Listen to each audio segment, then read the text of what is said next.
What a preparation to catch your opponent in a decisive round and win the tournament.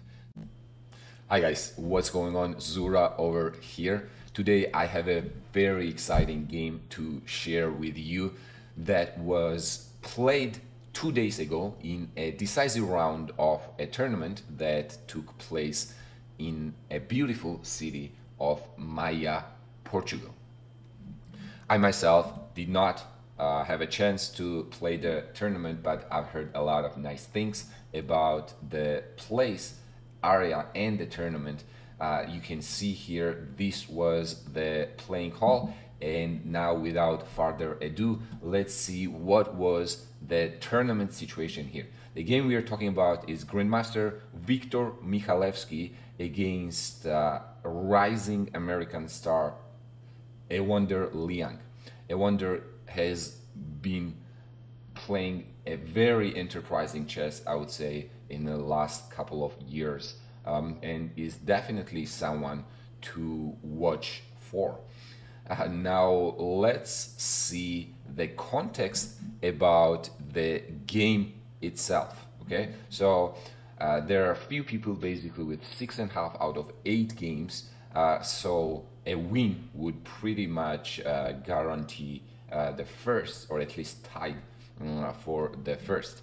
Now let's see the game context.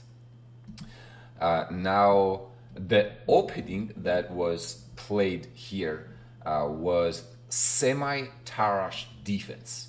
An interesting choice here by Awonder, but Semi-Tarrasch Defense has been popular since 2000s, I would say, after none other than Big Vlad, the legend Vladimir Kramnik, the world champion after Garry Kasparov, has started using this system successfully, and since then a lot of strong players have followed his path, yours truly included. I've actually played these positions with black quite a bit, right?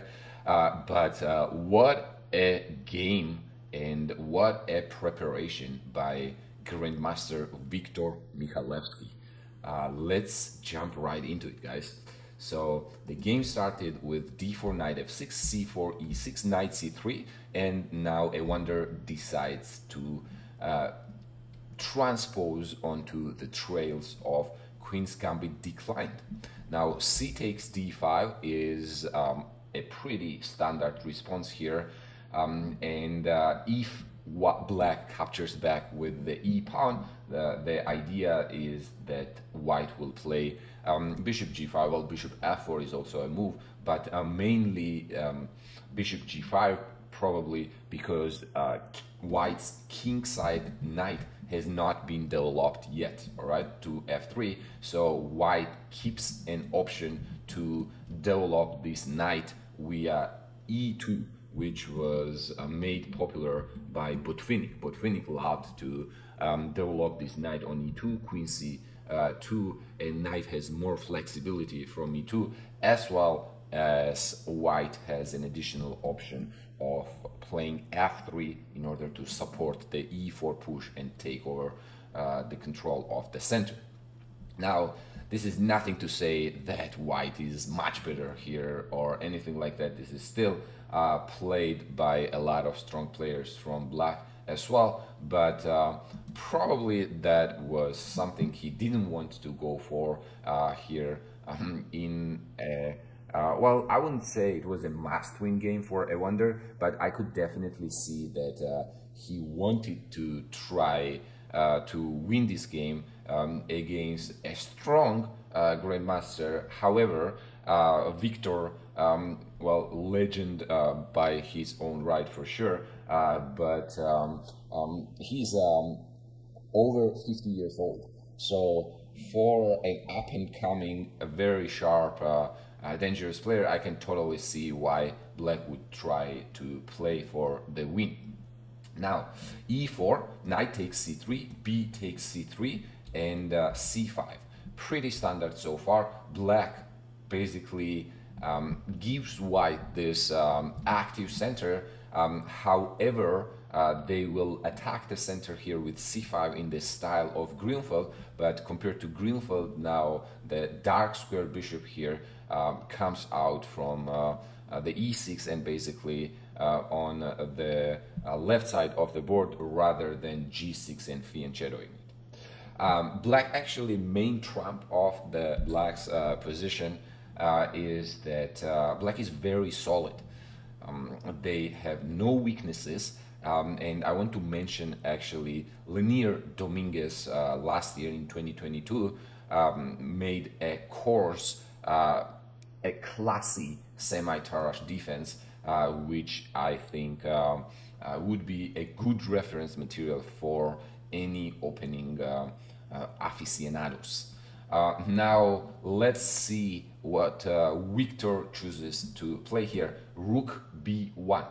All right, so the natural development here would be knight f3, but this allows black to simplify the position even more after bishop b4 check, and black wastes basically no time on finishing the development here. Short castle immediately. White is left with this strong pawn center here, so there's still a lot of play left, but black's position is basically without weaknesses here. b6, bishop b7, knight d7, either rook c8 or knight f6, and black gets a very simple play, long story short.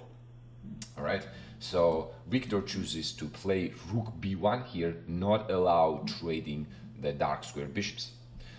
So black will have to develop that dark square bishop now on e7, then knight f3, short castle, and this is the first position where I would say white goes for a very fascinating h4. Now h4 in this position has been no news, novelty or anything that sort.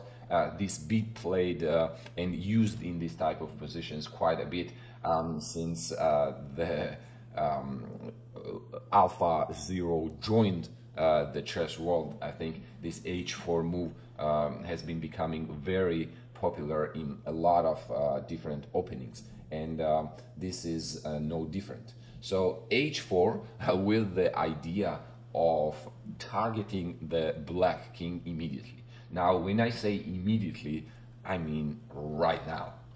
All right, so black continues with the b6 here to develop the bishop on the long diagonal. White continues h5.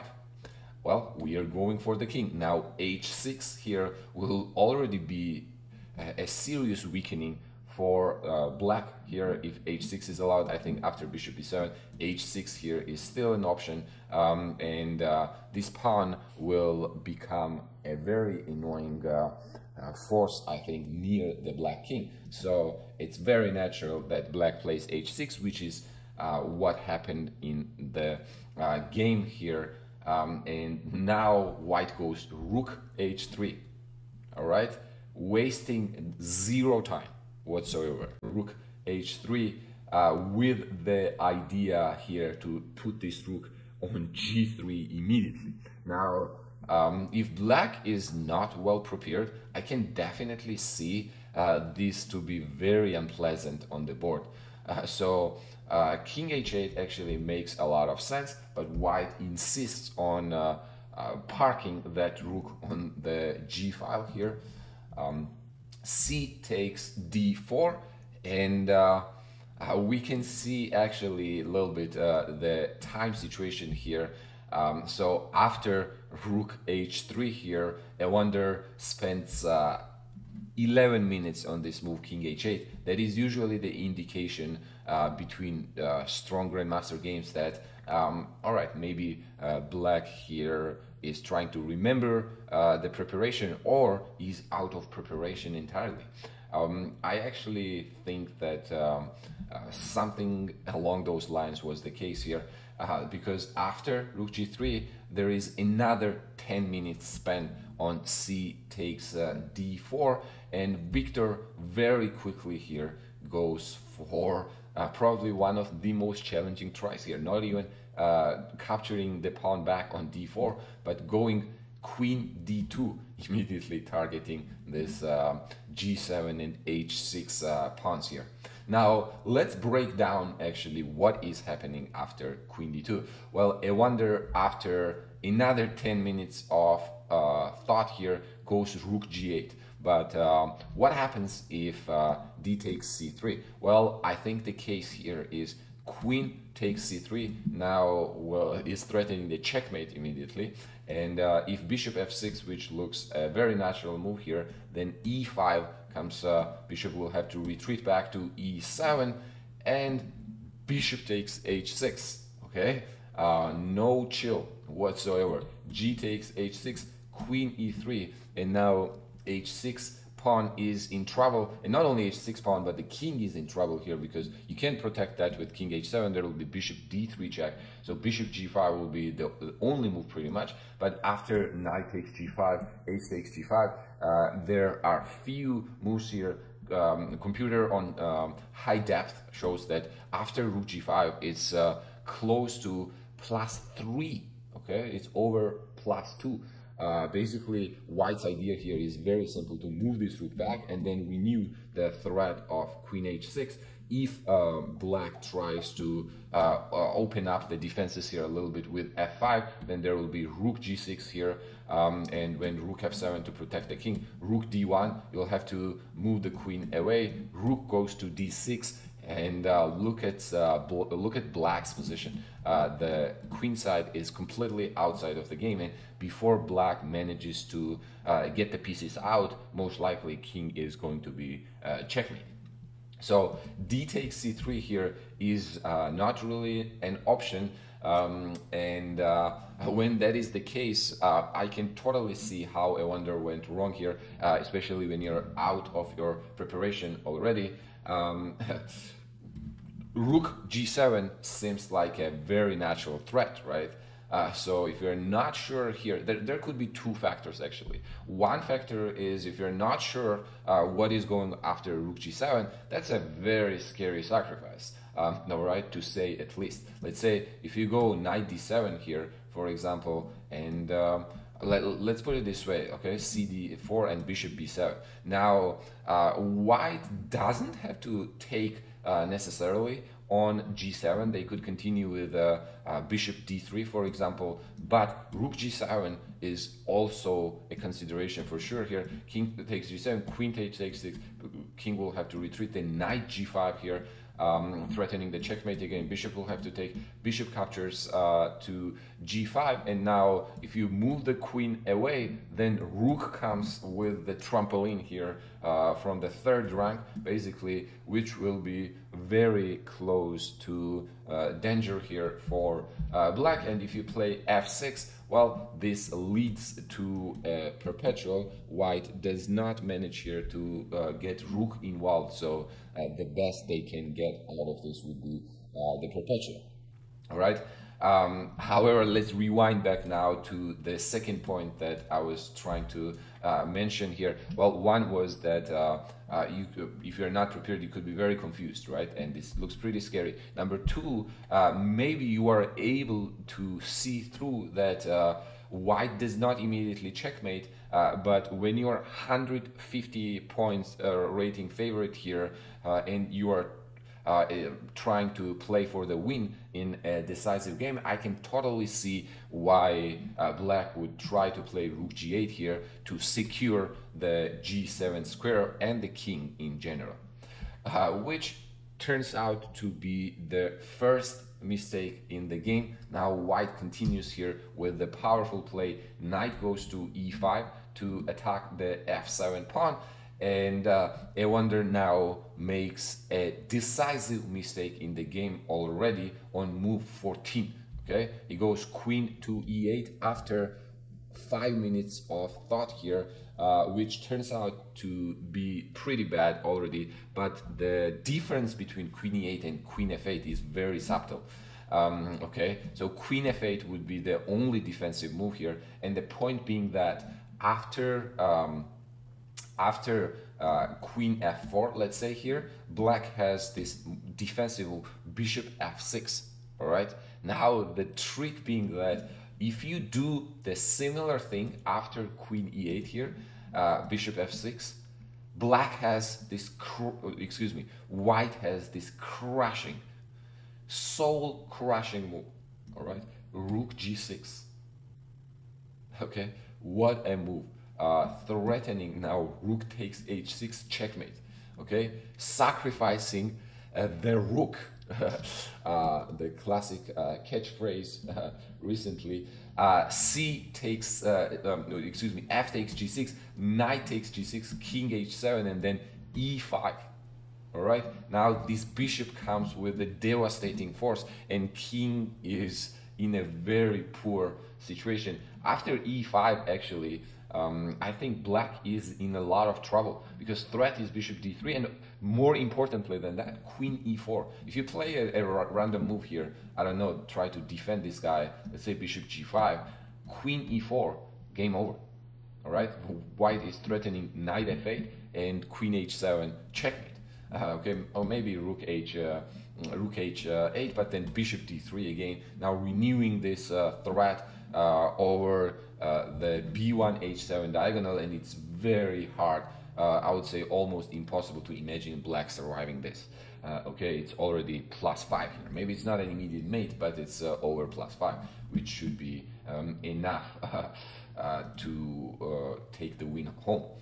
So basically, that minor, very subtle difference here between queen e8 and queen f8 is a decisive factor into the game. Now, after bishop f4, this is to say that white actually still continues here a very strong attack, apparently with rook f3, because now if you play a bishop f6, there will be bishop a3. What a move and what a sequence in general here, attacking the queen. And if you take the bishop again, rook takes f6 immediately, or actually no, rook takes f6 allows queen c3. No, first knight to f7, and when you go king h7, probably e5 here. Well, I would think that after this there is still a queen trade, and white definitely doesn't want to trade queens here, but e5 should be the curtains here, because now bishop d3 will be the threat, and after that king g8, knight h6,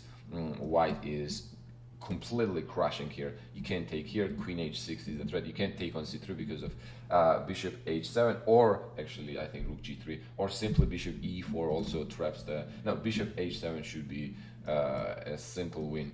They're winning the queen.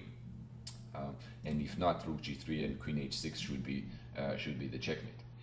So queen e8 was basically played in the game. I don't think here black saw all those complications. Let me give you actually the best defense here. Rook f3, computer suggests that d takes c3, and now white queen will have to stay on this diagonal. After bishop covers the f5, bishop f6, there is still bishop a3, but black can try giving up the queen here after bishop e5, bishop takes f8, rook takes f8, and this will probably still require some technique here from the white side.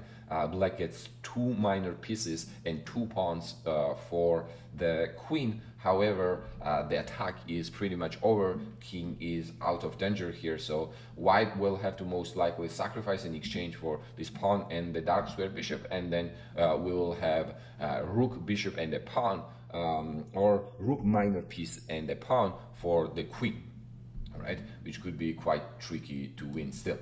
So now let's return to the game. After queen e8, white here is now crashing through with queen f4.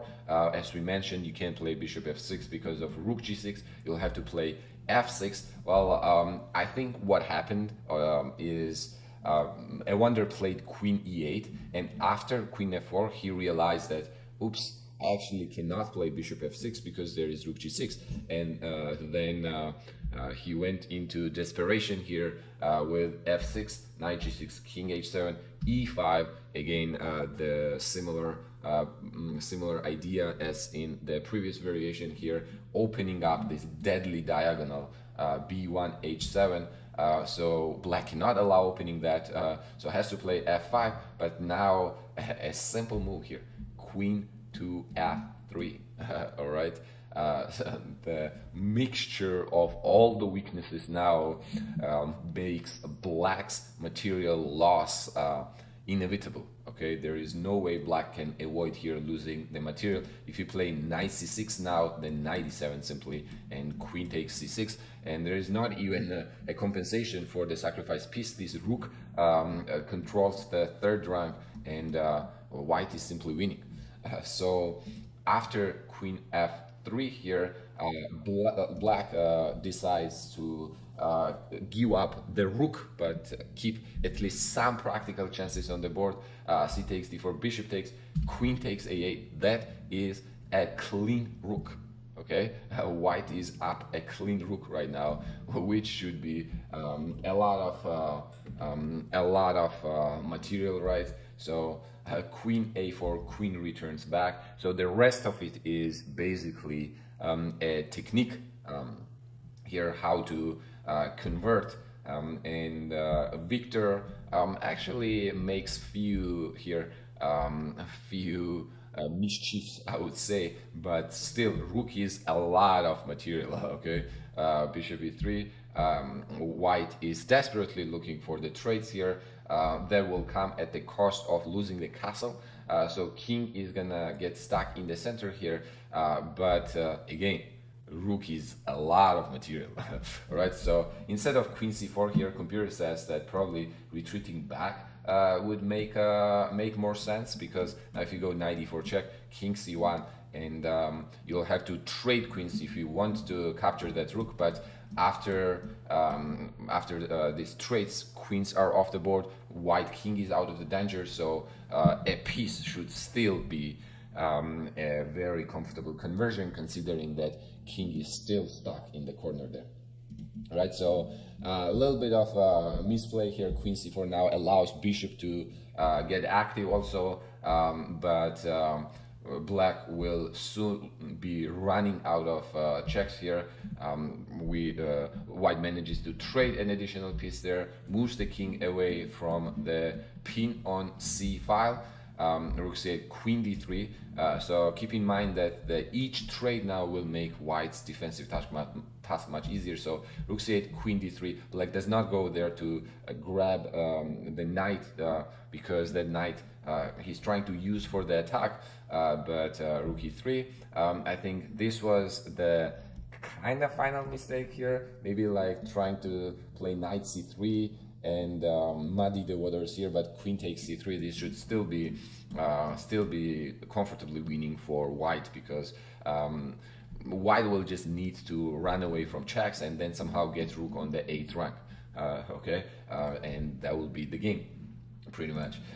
So knight f2 was played in the game. Queen returns back, knight d4, now queen d1, and few accurate moves here will force the trades.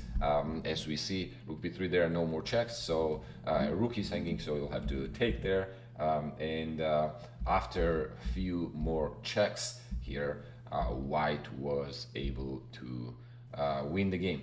A3 actually a pretty nice actually conversion here, I would say. Rook d3, and queen e1, knight g5, king gets to back in the game. Knight f7, queen c3, queen returns back, and white has consolidated here, and black decided to resign because white is still upper rook, and white will be forcing the queen trade here.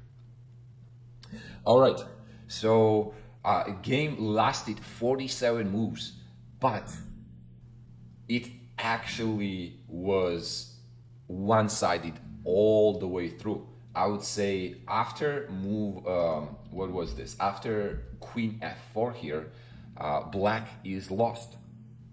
Black is lost after 14 moves in the opening. What a preparation to catch your opponent in a decisive round and win the tournament.